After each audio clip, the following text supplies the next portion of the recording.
Bismillahirrahmanirrahim. Hörmətli Quran sevənlər, hər birinizi Allahın salamı ilə salamlayıram. Esselamu aleykum və rəhmətullah. Bugün sizinlə ixfə qaydası barəsində danışmaq istərdim.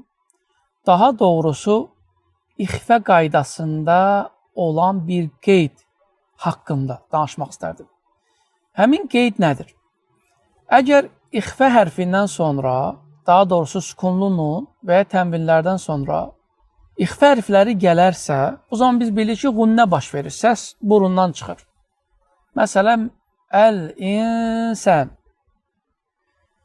min-salsal. Lakin, qeyd nədən ibarətdir? Əgər sükunlu nundan sonra və ya tənvinlərdən sonra qalın hərflərdən biri gələrsə, bu zaman ixfənin qunnəsi də qalınlaşır.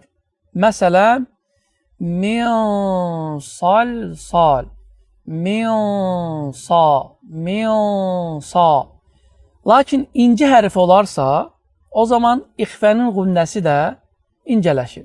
Məsələn, xaləqal insə.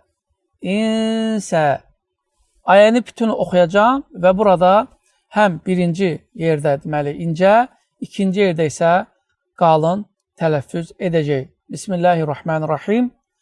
Xaləqal insənə min salin. Fikir verdiniz? Xaləqal insə, incə, insənə min yox, min sa.